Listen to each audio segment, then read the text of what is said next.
notice, and this is the typical copyright.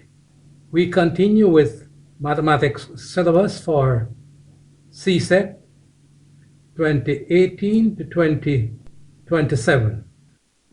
Schedule of videos.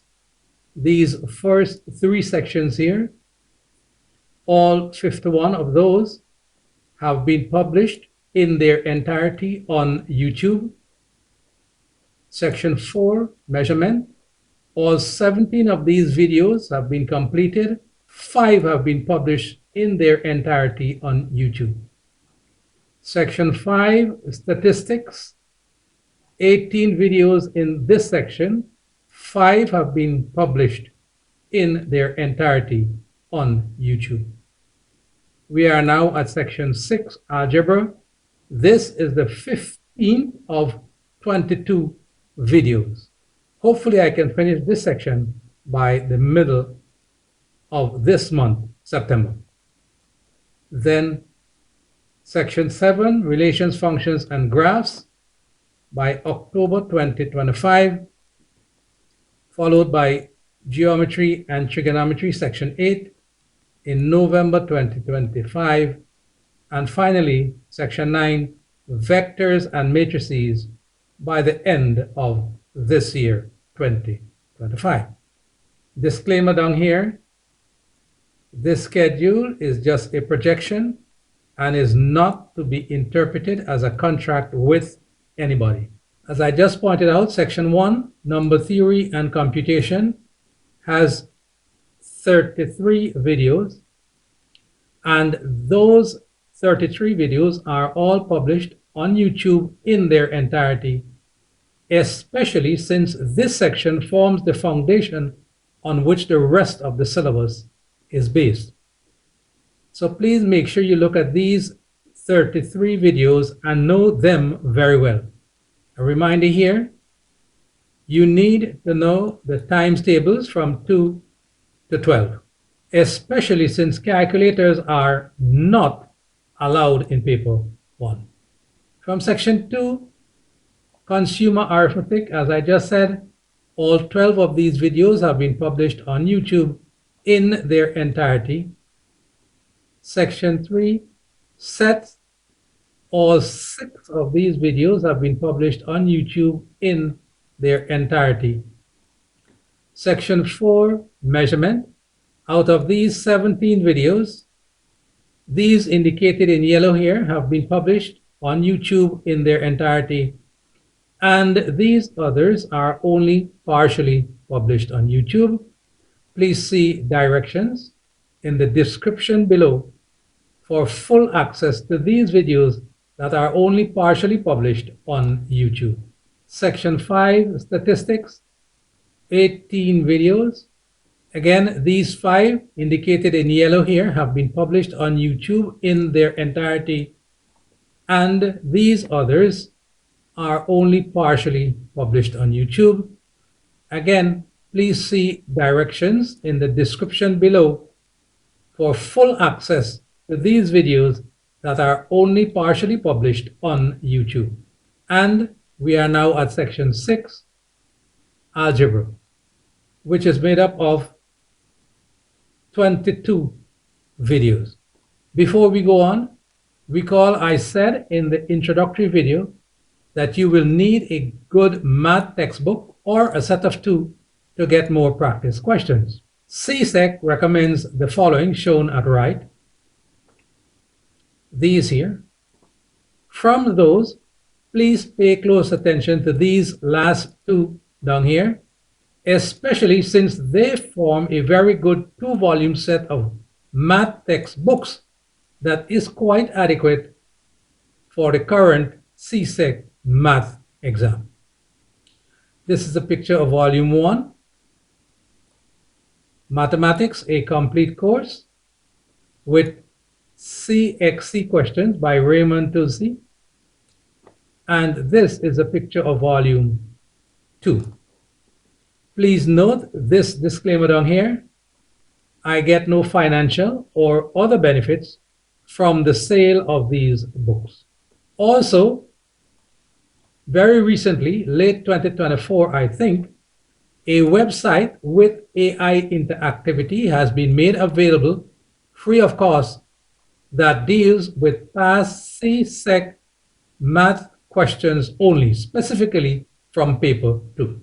You can navigate by topics or years where all questions for the past several years have been worked out for you.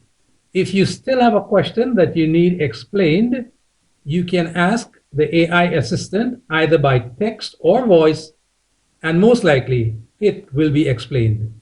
It is extremely important that you become familiar with how CSEC sets its questions for paper 2 and what will be considered good or correct answers to such questions. This is the URL for that website. On the next slide, I will show you what the home page for that website looks like, which is this here. You will have to first register and then sign in. That is the URL again up there. This URL will be in the description of this video below so that you can easily click on it and be redirected to this website. This is a formula sheet that is provided for CSEC math examination papers. This sheet that you see here on the left. There will be a link in the description below from where this formula sheet can be downloaded. This is the top part of that formula sheet, so you could see it a little closer, and we will take a closer look at it later on in this video. Please note that you do not need to learn these formulae on this formula sheet, as this sheet will be provided during the examination. And this is the below part of the same formula sheet. And while you do not need to memorize these formulae, you do need to know when and how to use them. Overview, Algebra, Section 6, Objectives 1 to 4 have been completed in these 4 videos here. Still on Overview. Objectives 5 to 7 from this page have been completed in these 3 videos here. Continuing with Overview, these objectives on this page, all 4 of them, Objective 8 to 11, 8 to 11, have been completed in these videos here. Continued with Overview, Objectives 12, 13, and 14 Part 1, 14 Part 1, have been completed. So that took us up to video 14. So we are now at Objective 14 Part 2, which will take us to video 15. Factorize algebraic expressions. And then after that, we still have to go up to Objective 21 in this section on algebra. And we will do those in these last 5 videos here, which will take us to video 22. As I said, we have finished up to video 14 in this section. These 5 have been published in their entirety as indicated in yellow here, and these others are only partially published on YouTube. When I finish video 15, that will also be only partially published on YouTube. So we are at Objective 14 Part 2, which says factorize algebraic expressions. We have some content here on the right. From the last video, we finished those 3 parts. And now we are at this last part here, Part 2 of Objective 14. Factorize algebraic expressions. As I said, we need to split this objective into 2 parts, 2 videos. We did these 3 aspects already, Part 1. And now we are at Part 2, which is just this one component here, Part 2. So we continue, and this is example 13. We ended at example 12, I think, in the last video. And we have two grade levels here. One fairly easy, we will call that A, and another one a little more difficult, we will call that B. So this is the A part of part 2. We will substitute numbers for A, B, and C in this general expression here. And we will begin where A is always 1. A here will always be 1. So 1x squared plus 6x plus 5. Now this is fairly easy because we don't have to bother about this number in front of that x squared. So we want two expressions, x plus something and x plus something. What two numbers which when multiplied will give 5 and when added will give 6?